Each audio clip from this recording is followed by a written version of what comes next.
Berita terkini saling serang masing-masing calon presiden di debat ketiga di malam dini hari. Apa kebijakan paslon untuk menghindari intervensi kedaulatan Indonesia akibat utang yang terus bertambah? Waktu menjawab 2 menit Pak Prabowo, kami persilahkan.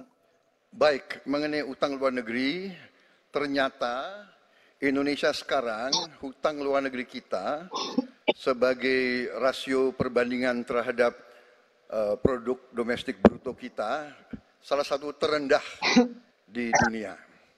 Jadi masih kita sekitar berada di sekitar 40%, sedangkan banyak negara jauh di atas kita.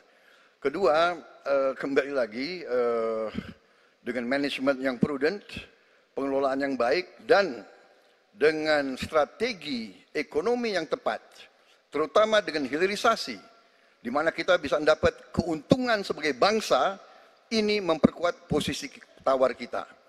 Jadi saya kok tidak terlalu khawatir negara lain mau intervensi kita soal hutang.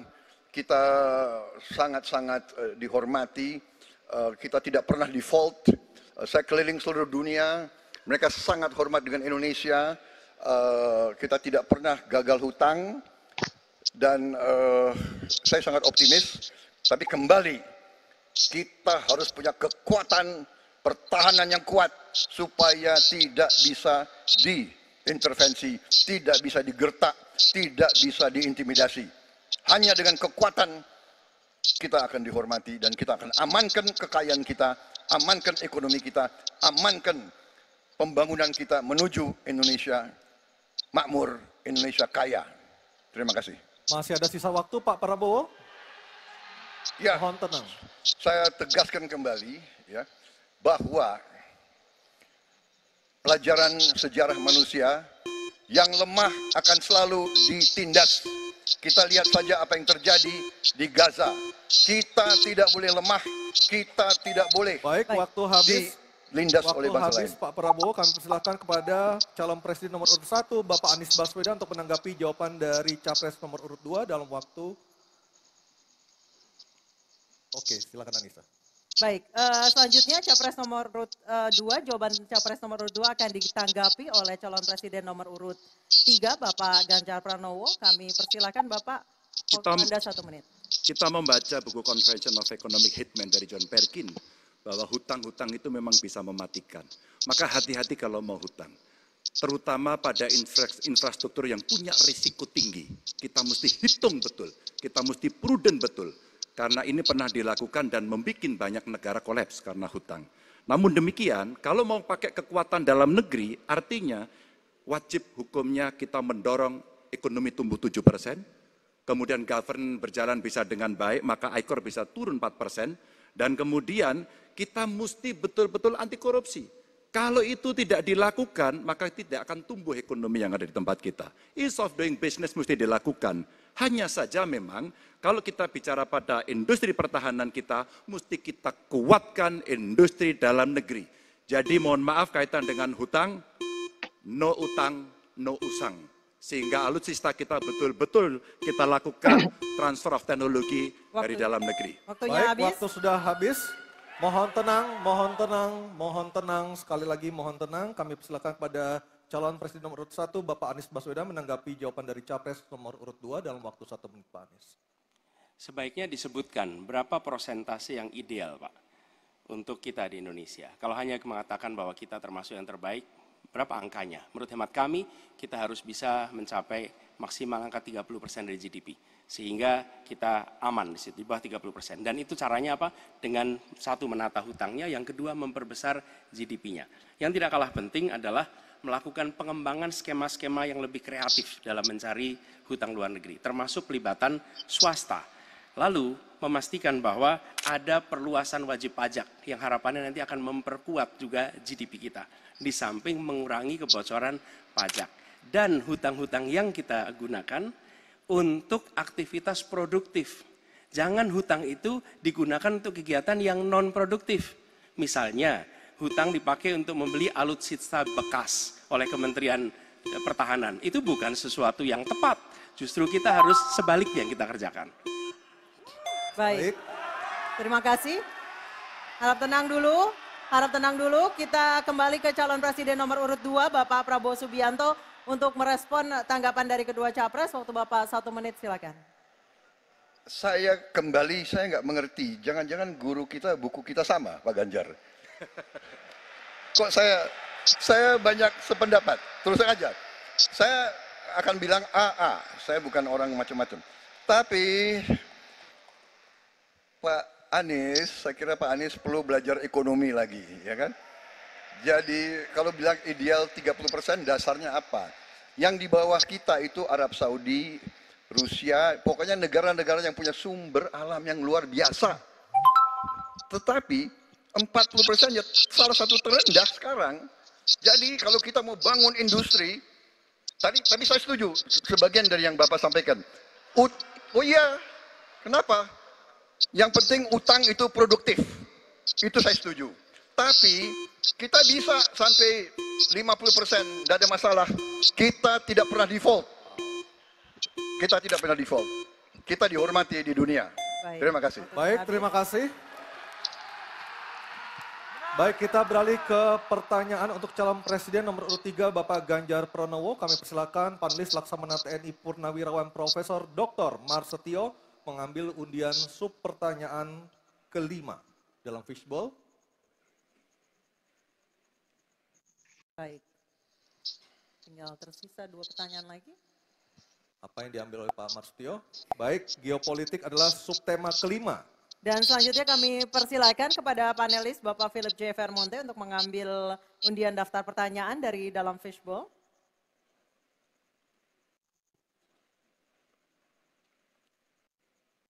Huruf A. Geopolitik huruf A. Geopolitik Saya huruf A. ambil Baik. amplopnya, masih tersegel, silakan Anissa. Baik, kita akan buka amplop yang tersegel ini. Subtema kelima yang harus dijawab adalah tentang geopolitik. Dan kami ingatkan kembali kepada calon presiden untuk mendengarkan dengan seksama karena pertanyaan tidak akan kami ulang. Dan pertanyaan untuk Bapak Ganjar Pranowo adalah konflik Laut Cina Selatan belum selesai dan Code of Conduct belum disepakati. Bahkan menjadi arena persaingan hegemoni Amerika Serikat dan Tiongkok. Pertanyaannya, apa inisiatif baru yang ditawarkan paslon agar Indonesia berkontribusi dalam mengelola konflik Laut Cina Selatan? Waktu menjawab 2 menit Pak Ganjar, kami persilahkan. Indonesia bukan claimant. Jadi sebenarnya kita punya banyak langkah untuk bisa kita lakukan. Yang pertama adalah kita evaluasi perjalanan selama ini bagaimana di Laut Cina Selatan tidak pernah selesai. Sudah dengan DOC, sudah dengan COC, 20 tahun lebih tidak pernah selesai. Maka usulan kami sangat jelas dan clear. Apa itu? Kesepakatan sementara. Kenapa kesepakatan sementara? Ini mesti kita dorong dan kita inisiatif agar kita bisa mencegah sesuatu yang tidak kita inginkan. Kita tahu persis, modernisasi peralatan di Tiongkok akan selesai di tahun 2027. Apa artinya? Kalau kita bicara One China Policy, maka seluruh dunia pasti akan mengakui bagaimana peran itu. Yang kedua, ketika kemudian peran itu menjadi kuat, maka bukan tidak mungkin cerita-cerita potensi terjadinya konflik dengan negara lain akan muncul. Mungkin perangnya tidak sampai ke Indonesia. Tapi pada sisi lain, kita bisa kena dampak. Yang berikutnya, bagaimana patroli bisa kita perkuat juga di wilayah Laut Cina Selatan. Maka kita butuh tanker-tanker terapung yang bisa dipakai untuk tentara-tentara TNI Angkatan Laut kita untuk bisa berpatroli. Sehingga logistiknya menjadi sangat murah. Tidak lagi kembali ke titik awal atau mereka bilang kami hanya pergi. Kalau kembali kami tidak bisa lagi karena logistik kami habis. Maka inilah titik-titik penting yang mesti kita dorong dan kita akan bisa membawa posisi inisiatif ini untuk membuat tadi yang saya sampaikan adalah kesepakatan sementara untuk menghindari potensi-potensi yang lainnya lebih tinggi. Kita akan meredam dengan cara itu. Terima kasih. Baik, terima kasih Pak Ganjar. Selanjutnya kami persilahkan. Mohon tenang. Harap tenang. Mohon tenang Bapak dan Kita Ibu sudah sekalian. sepakat di awal Bapak Ibu. Kami persilakan calon presiden nomor urut 1 Bapak Anies Baswedan untuk menanggapi jawaban dari capres nomor urut 3. Waktu Bapak 1 menit dimulai ketika berbicara. Jawaban Pak Ganjar tidak ada satu kata pun menyebut kata ASEAN. Padahal kata kuncinya di dalam menyelesaikan persoalan ini adalah ASEAN. Dan Indonesia negara terbesar di ASEAN, pendiri ASEAN. Indonesia harus kembali menjadi pemimpin ASEAN yang dominan. Bukan sekedar hadirin dalam summit-summit ASEAN. Kita menjangkau semua dan negara-negara ASEAN yang sekarang ini menjadi pintu masuk bagi kekuatan Tiongkok misalnya di Laut Cina Selatan. Apakah itu Laos, apakah itu Myanmar sekarang, itu akan menjadi bagian dari kesepakatan ASEAN terhadap wilayah Laut Cina Selatan. Bila di ASEAN kita membangun kesepakatan, bagaimana kita menata, bagaimana menghadapi kekuatan luar ASEAN. Karena kekuatan luar ASEAN yang datang di sini, maka kita menghadapinya sebagai satu regional. Bukan sekedar Indonesia berhadapan dengan negara lain, tapi satu region. Dan Indonesia memimpin ASEAN. Itu kata kuncinya menurut saya. Terima kasih. Baik, terima kasih Pak Anies. Mohon tenang Bapak dan Ibu sekalian. Mohon tenang. Kita lanjutkan Pak Prabowo untuk menanggapi jawaban dari capres nomor urut 3. Waktu Bapak 1 menit dimulai dari Bapak berbicara. Jadi keadaan Laut Cina Selatan menggarisbawahi bahwa kita perlu kekuatan pertahanan yang kuat. Kita perlu platform untuk patroli, kita perlu satelit, kita perlu banyak sekali. Dan untuk itu pertahanan harus kita bangun. Dan tadi ya sekali lagi Pak Anies ngomong-ngomong barang bekas karena Pak Anies rupanya tidak mengerti masalah pertahanan. Ya, saya bersedia Pak Anies mengundang Pak Anies di tempat yang Pak Anies suka, kita diskusi. Saya akan bawa data. Saya akan bawa data yang sebenar-benarnya. Ya, jadi barang-barang bekas itu menurut saya menyesatkan rakyat. Itu Pak tidak pantas seorang profesor ngomong begitu. Ya, karena dalam pertahanan hampir 50% alat-alat dimanapun adalah bekas, tapi usianya masih muda. Baik, Jadi habis Pak Prabowo. Ya, terima kasih. Baik, selanjutnya kita harap tenang, kita sudah sepakat di awal. Kita kembali ke calon presiden nomor urut 3 Bapak Ganjar Pranowo untuk merespon tanggapan dari kedua capres. Waktu Bapak 1 menit silakan. Terima kasih Mas Anies, saya tidak memberikan catatan ASEAN. Saya tahu persis pengambilan keputusan di ASEAN itu rumitnya minta ampun. Karena harus dengan konsensus. Maka kenapa banyak persoalan tidak selesai. Disitulah ketika kemudian amanah yang diberikan kepada saya, revitalisasi ASEAN.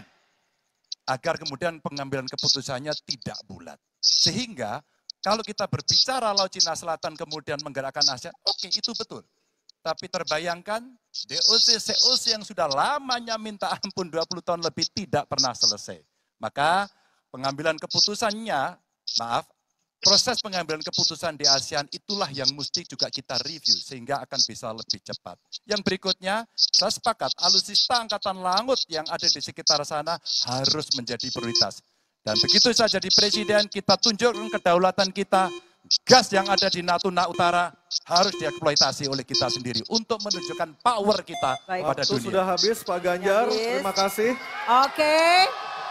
Mohon tenang, masih ada satu sub pertanyaan lagi yang harus dijawab oleh ketiganya pada sesi ini, pada segmen ini.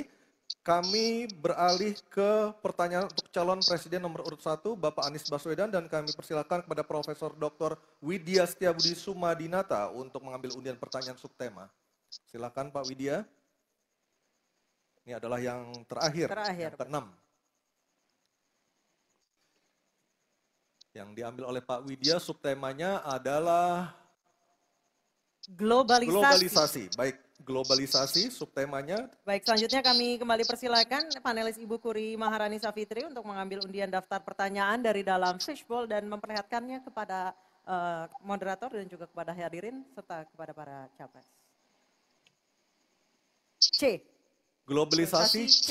Baik, saya ambil amplopnya C, globalisasi masih tersegel. Anissa silahkan. Baik, sekali lagi masih tersegel. Ini globalisasi huruf C. Kita akan lihat bersama. Kami ingatkan kembali sekali lagi bagi para calon presiden untuk mendengarkan pertanyaan dengan seksama karena kami tidak akan ulang. Pertanyaan untuk Bapak Anies Baswedan adalah globalisasi membuka peluang masuknya budaya asing ke Indonesia, tetapi juga memungkinkan budaya Indonesia untuk mendunia. Pertanyaannya, bagaimana strategi paslon mempromosikan budaya populer Nusantara untuk mendukung pertumbuhan ekonomi nasional? Waktu Bapak menjawab 2 menit, Pak Anies, kami persilahkan. Ya. Negara harus mengalokasikan sumber daya yang cukup di bidang kebudayaan. Bukan dipandang sebagai biaya, tapi dipandang sebagai investasi. Dengan begitu, maka karya-karya kita, dari mulai kuliner, karya seni seperti film, itu menjadi tumbuh berkembang dan kemudian bisa dibawa ke level global. Dan kita berencana di dalam diplomasi ini melibatkan semua, diaspora dilibatkan, mahasiswa dilibatkan, mereka yang berada di luar diajak menjadi bagian dari diplomasi. Kemudian yang tidak kalah penting, kita ingin membangun rumah kebudayaan Indonesia di tiap-tiap region di seluruh dunia. Sehingga di tiap-tiap region kita akan memiliki satu tempat di mana Indonesia menunjukkan karya budayanya, di mana kita menjual kepada mereka bukan sekedar komoditas perekonomian, tapi juga kita menawarkan kepada mereka nilai karya budaya Indonesia. Kemudian kuliner, kita merencanakan untuk membantu mendorong tumbuhnya restoran-restoran, kafe-kafe Indonesia di berbagai kota besar di seluruh dunia. Sebagaimana sekarang di Jakarta kami menyaksikan banyak sekali restoran asing di sini. Kita harus memiliki rumah kuliner Indonesia di berbagai tempat. Dan itu siapa? Negara yang ada di belakangnya. Negara yang fasilitasi. Dengan begitu maka swasta yang terlibat akan bisa mengelola ini, tapi awalnya investasi dari negara. Dan lalu disiapkan kredit yang memungkinkan bagi usaha kecil, mikro untuk menjadi bagian dari diplomasi kebudayaan Indonesia.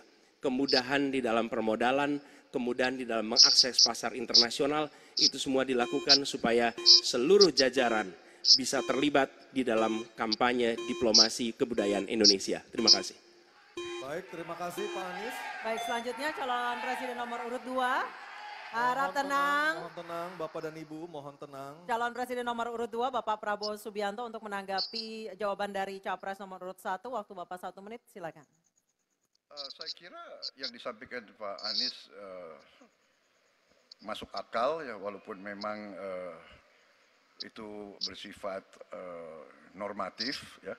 Memang kembali kalau dikatakan negara yang harus berperan, kuncinya adalah bahwa kita ini harus punya dana yang cukup. Kita harus punya tabungan yang cukup. Kita harus punya sovereign wealth fund yang cukup. Untuk itu kita harus punya laba yang cukup. Kita harus punya neraca perdagangan yang positif. Kita harus punya tabungan yang banyak. Dan untuk itu hanya bisa dilakukan dengan hilirisasi, dengan penghematan, dengan efisiensi, dengan penerimaan pajak yang baik dan yang efisien. Saya kira itu. Baik, terima kasih Pak Prabowo. Selanjutnya kita dengar, mohon tenang, kita dengar tanggapan ataupun jawaban dari calon presiden nomor urut 3 Bapak Ganjar Pranowo menanggapi jawaban capres nomor urut 1. Waktu Anda 1 menit Pak Ganjar, kami persilahkan. Teknologi digital sudah mendunia, kita semua menggunakan itu. Maka ada satu kata namanya viralisme. Maka ketika kemudian ada yang konvensional, kita mendorong agar para duta besar kita, diplomat kita untuk menjadi tenaga pemasar, mereka menjadi fasilitator, mereka juga kemudian mempromosikan yang ada di dalam negeri maupun menarik yang potensi di luar negeri ke dalam negeri dengan berbagai kerjasama dan fasilitasi dari negara, maka viralisme sebenarnya bagian yang bisa kita dorong dari tanah air sendiri.